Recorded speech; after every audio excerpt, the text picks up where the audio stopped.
Hello YouTube and welcome back to my channel. In today's video, I'm going to show you how I do my signature black velvet look.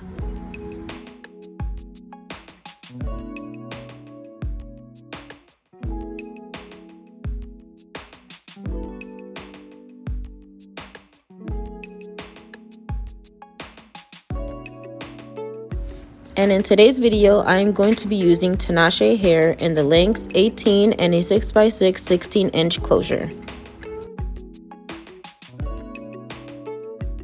Also, I'm going to use permanent dye and I'm using Revlon's Color Silk in the color Natural Blue Black.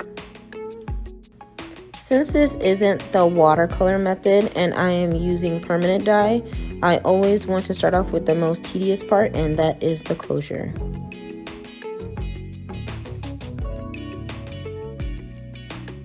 And when I mean tedious, the only part that you would have to focus on is not getting the permanent dye on the lace.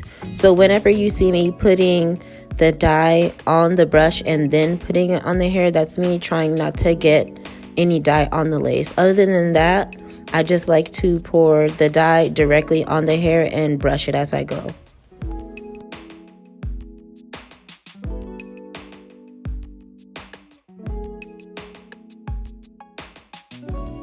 And as you can see in this clip, once I get to the front of the closure and I don't want to get any dye on the lace, I put the dye directly on the brush and lightly brush through the baby hairs and the front of the closure.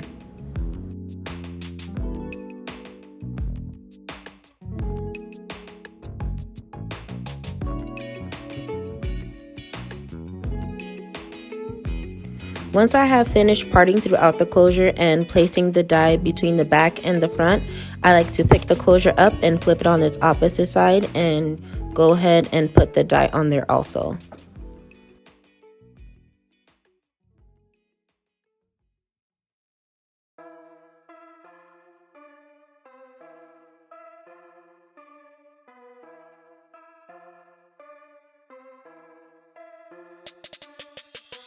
Another thing I also like doing whenever I'm dyeing my hair like this, I like to get a fine tooth comb and just comb throughout the hair so every strand is fully saturated in the dye. Also, you can see on the back of the closure where I got some of that dye, but that's okay because whenever I part the hair, you won't be able to see it anyways. Now, this is what I consider the easiest part about dyeing the hair, and also the reason why I don't like dyeing hair when it's already wefted into a wig. You can just take the bundles and pour the permanent dye on the hair, or you can just put it on the brush and just brush right through it. And the same thing I did with the closure with the fine tooth comb is what I do also with the bundles, just to make sure that every strand is coated with the black hair dye. And since I have extra, being that this is an 18-inch bundle, I like to take the extra and put it on the root or the weft of the bundle and massage it through. So even though it's not going to show, I like to make sure that the weft part and the beginning of the bundle is fully secure and coated with the dye.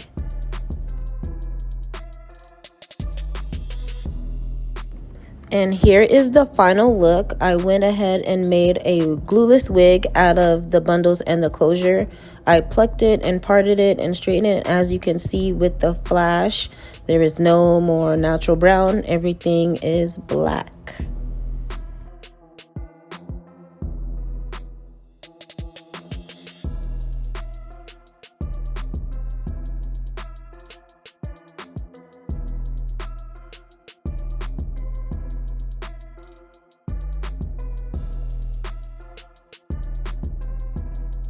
Though this was a short video, I want to thank everyone for continuing to watch my videos and continue to like and subscribe. Comment if you have any questions, and I will catch you in my next one.